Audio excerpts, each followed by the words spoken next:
Hello, and thank you for taking a moment to watch this video, and I'm going to apologize right up front that this is going to be a longer video than I typically like to create for these trainings. However, I want to put this all together as one video because I want to have a frank conversation with you regarding custom fields and Zoho and PhoneBurner, how the custom fields or fields in Zoho get managed in the PhoneBurner UI.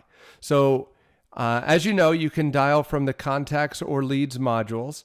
And within those modules, I'm sure you've already created custom fields to help you manage specific data points within those records.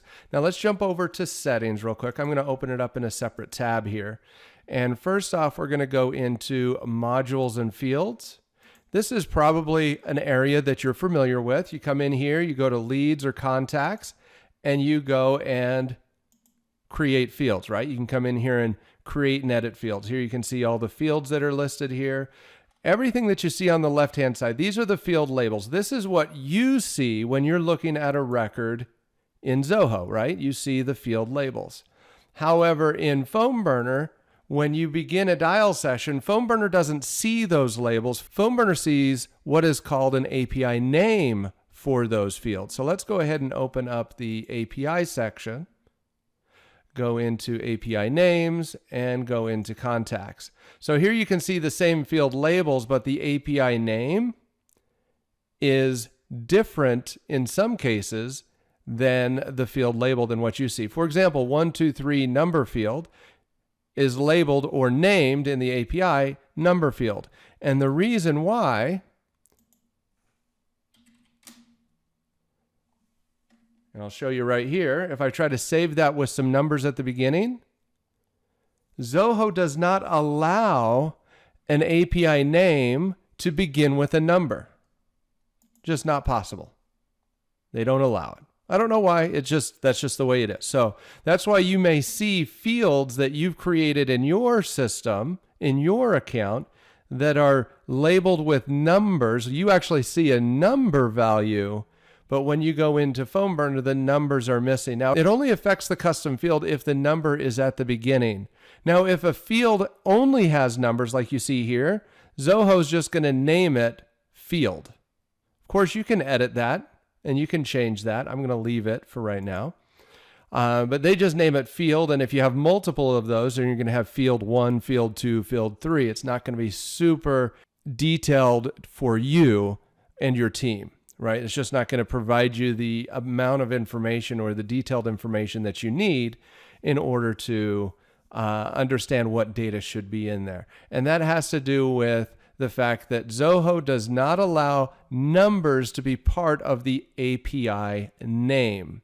So now that we've kind of talked about the difference between a field label, what you see when you're looking at a record, right? You only see the field labels, versus the field names. Where are we at here? There we are. The API names, which is what PhoneBurner receives from Zoho when you start a dial session.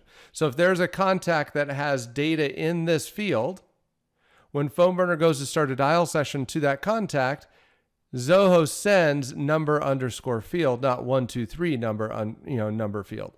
So PhoneBurner doesn't even know this label exists for you. So we display this to you. Now you can also, in your fields, like you could come in here and edit this field and change this field label to be, I like green foxes. You know, I'm just making that up. You could change the field label, but changing the field label here does not change the API name. So if you have created custom fields in Zoho and then later edited that custom field and changed what's called the field label, if you didn't also update the API name, PhoneBurner is going to receive from Zoho the older label, the older API name. So keep that in mind when your team is making calls. The information that's going to be received by PhoneBurner from Zoho is going to be directly related to the API name and not the field label. So let's move forward just a little bit here and let's actually do some dials. But first we're going to go into PhoneBurner. I want to show you what we're doing here. I'm going to go into PhoneBurner And I'm going to clear out any custom fields. So here you can see I've got field. You can see what I'm talking about, right? These are the fields that were created. But I'm actually going to delete these.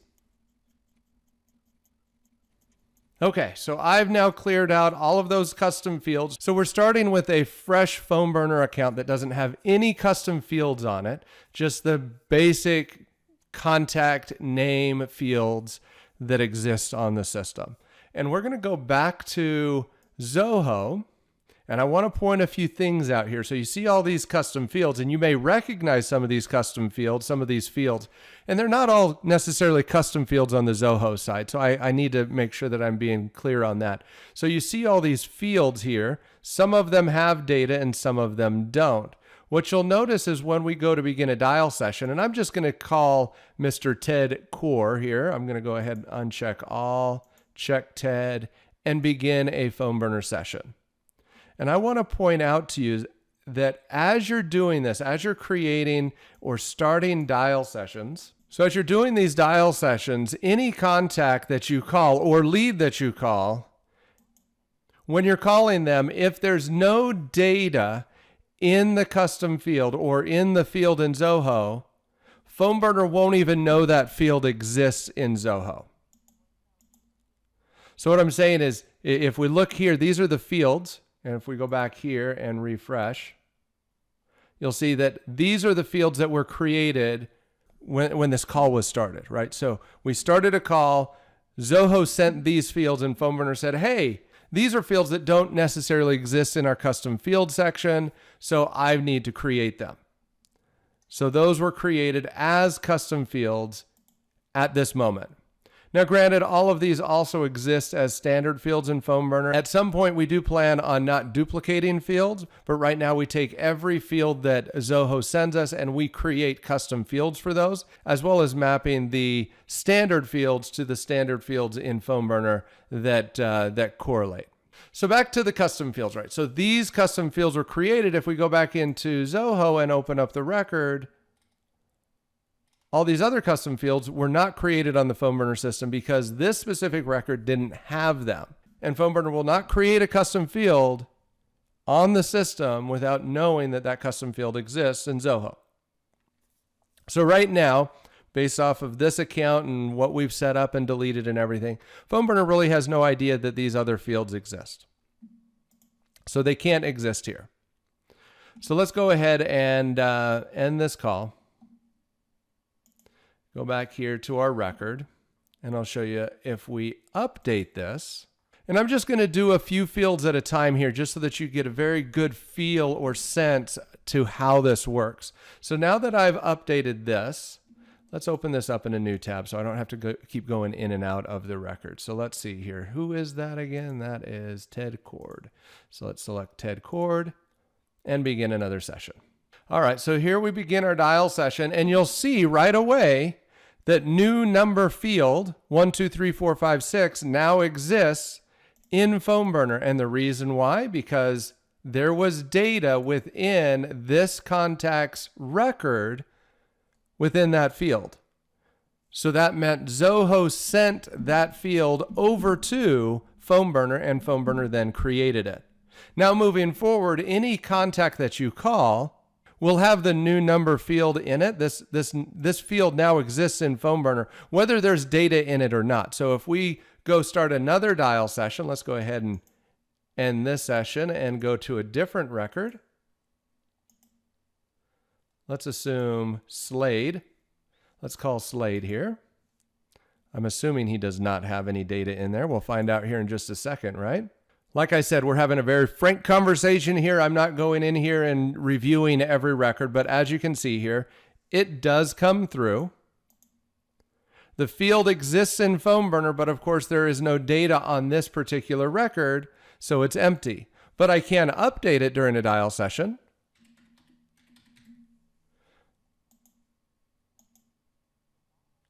And when I make an update to that field during the dial session, it will, in fact, update the record in Zoho. So let's go and open up that record in Zoho.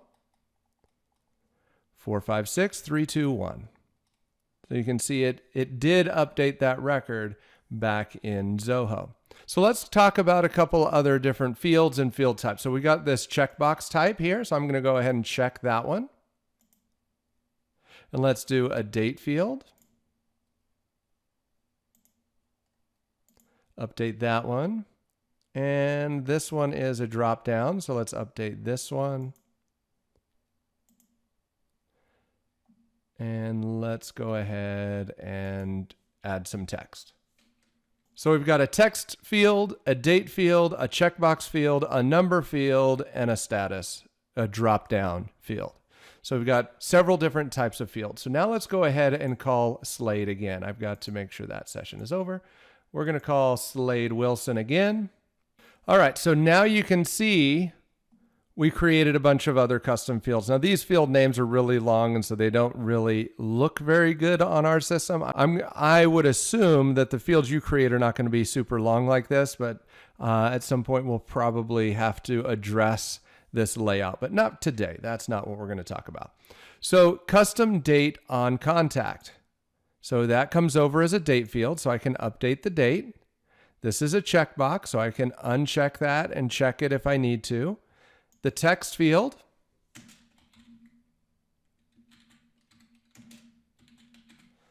is just a text field, so we can update it. Now, this is one that we need to talk about here. This is the status. Remember, the status in Zoho is a drop-down. Now, drop-down menu fields between different systems become very difficult to try to keep in line because different systems manage those differently. But I think the way we did this with Zoho is pretty good. It allows you to work with the data here. So let me show you how this works. So here you can see these are the 4 options. If I come in here and I change this to, let's say, closed, when I update that record, let's go ahead and click this as interested. We'll see all of this data updates back into Zoho. Go ahead and refresh here. Nope, give it another second. Doesn't look like that call has logged just yet, so we'll refresh again. There we go. So you can see text was updated, the date was updated, the checkbox is no longer checked, new was changed to closed, right? But what happens if we type something in there that is not an exact match? So let's go ahead and start a different dial session to Slade. And let's say I type something in here that is not one of my options. So here, let's go back and look at our options. New, working, dead, closed. But let's say I type in something like wishful thinking. They are interested. It's going to take a second for all of this to update. So let's go ahead and give it a second here. Go ahead and refresh now. There it is. So you'll see that the contact status comes back as wishful thinking. It actually looks like it's a new option in here, but it's not actually a new option. Like if you go to the custom field itself, let's go back to our settings and this is API, this one. Let's go here and edit fields. Let's go to our contact status and edit this. You'll see that there is no new wishful thinking option. So it was in fact logged properly on the record.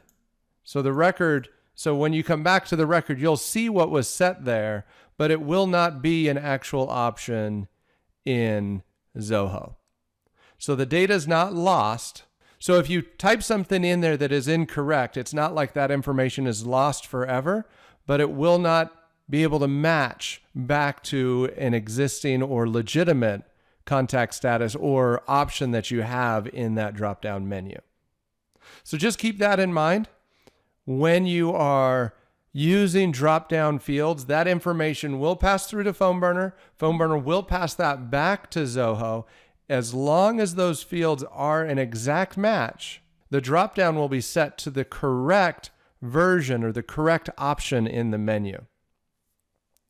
So now there's one other thing I want to talk to you about regarding custom fields.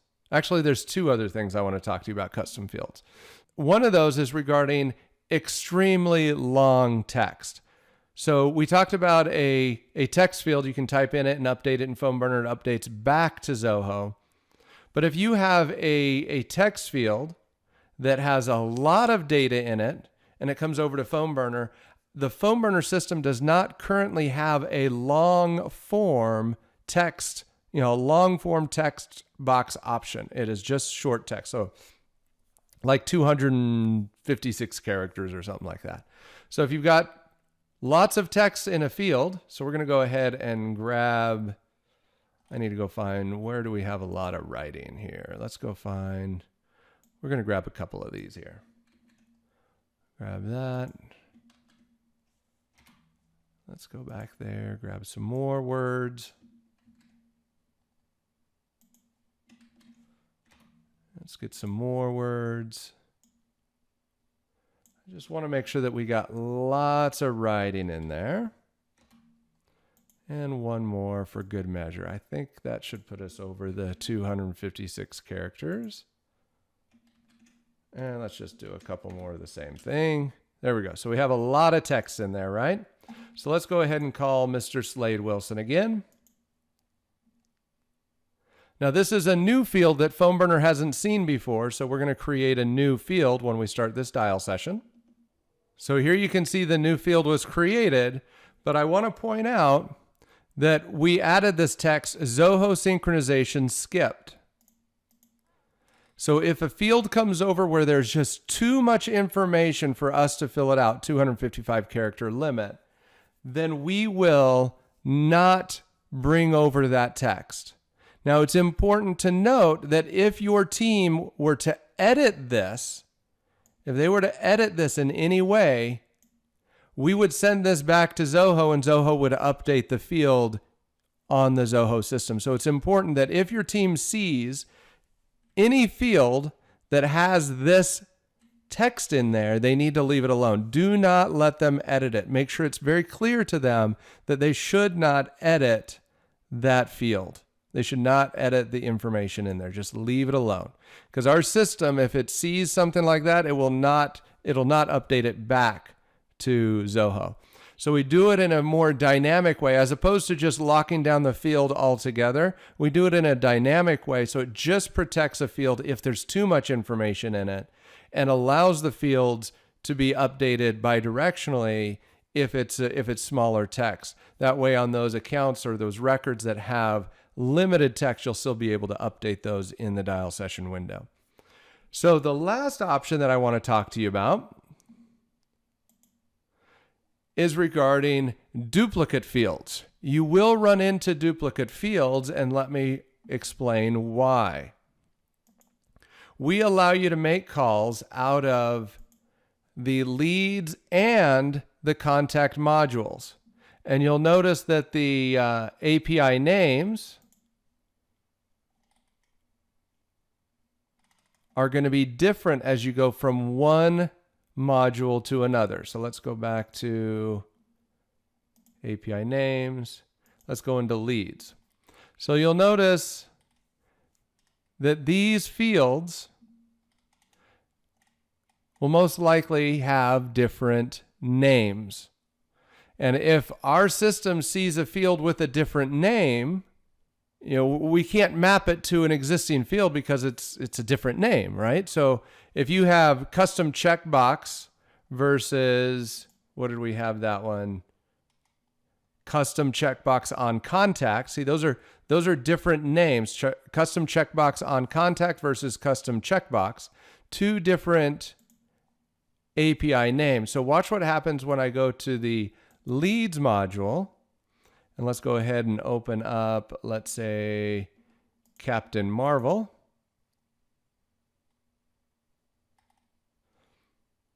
And let's do this custom checkbox, and we're going to check it. Now let's go and call Captain Marvel. And so what you'll notice is that a new custom field will be created for that specific field. custom checkbox. So anytime the system receives a new field, if it's not an exact match to a field that already exists, then we have to create a new custom field. So as of right now, when you go to begin a dial session, when we receive contact information, lead or contact information, we look to try to map any existing fields on the PhoneBurner system to fields that are coming over from Zoho. And we're looking for an exact match. So whatever Zoho sends to us, we're looking for an exact match on our system. If we don't find an exact match for it, we just create a new custom field. So at this time, there is no way for us to handle that any differently. So it's just going to have to be something that your team works around, that you just know that there might be duplicate fields within your dial session window where some of them are specific to the contact record and some of them are specific to the lead record.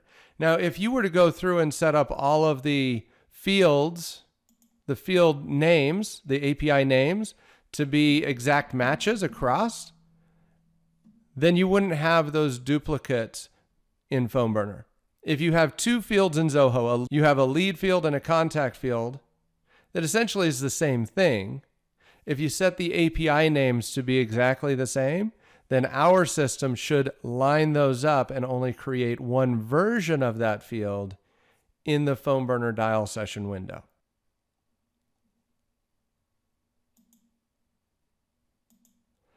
So let's take a look at how that might work. So here we've got lead status and contact status, right? We've got two of those options here. One of those is related to the contact and one of those is related to the lead, right? So if I were to go in and edit those fields in Zoho, let's say here, where are we at? Contact status. Oh, I'm on the lead. So the lead status.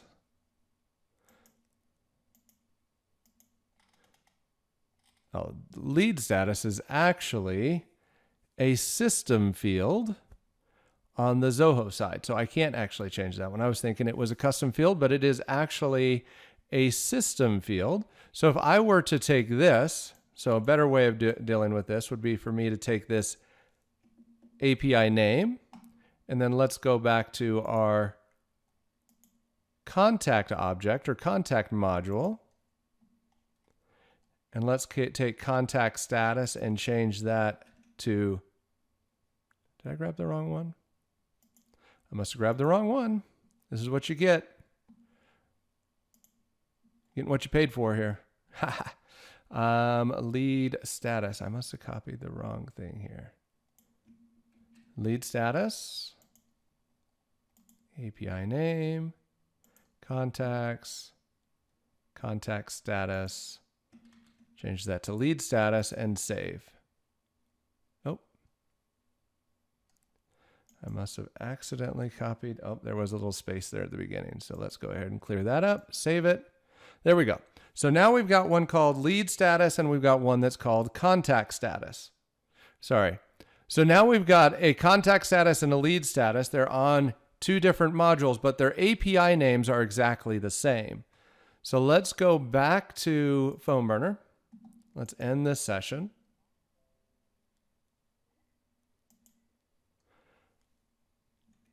Let's go back to our contacts module. And who was it? Wade Wilson or Slade? Slade Wilson. So Slade Wilson does have wishful thinking in there. Let's update that to working, just for fun. So let's say he's working. Slade Wilson, begin dial session. All right, so here we are in our dial session. Oh, it must not have saved on that record. So, but you'll see that the contact status still exists. The contact status still exists, but you'll see that that information also got pushed into the lead status. And I'm betting it didn't save because we changed the ID, the API information on that. Yeah, so now let's try refreshing. Change that to working. refresh that. Now it's saving. I changed the API name, but I didn't refresh this, so Zoho couldn't actually update that because Zoho didn't even know what to update. So let's go ahead and end our session here. Let's actually go back to PhoneBurner. Oh, no, I don't want to do that yet. Let's go back here and call Slate again. And now when we do this call,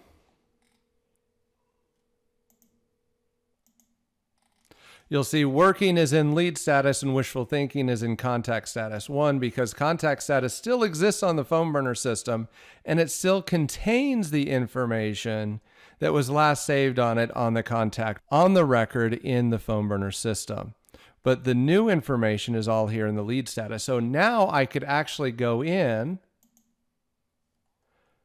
to PhoneBurner. I could go to my contact settings, go to custom fields, and I could actually delete contact status because going forward, my contact status will actually go into lead status. So now I've kind of, while they're two separate fields on the Zoho system, I'm kind of merging them into one on the PhoneBurner system by creating API names that are exactly the same on both the lead and contact module in Zoho.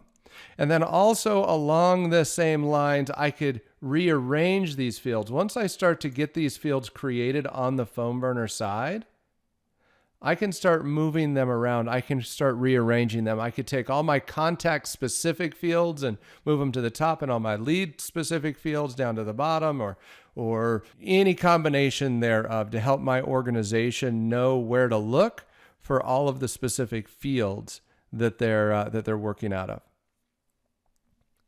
And of course, any changes that I make here during the dial session would be reflected back. I must have ended that session. But anyway, and that is our training for today. I told you right at the beginning, I wanted to apologize for the length of this training, but I wanted to just take you start to finish and just have a conversation with you, just kind of talk through this with you, just so that you have a good feel for how this information, how the data between Zoho and PhoneBurner is going to interact. And I hope this has been helpful for you. Thanks again for taking the time to watch this video, and happy dialing.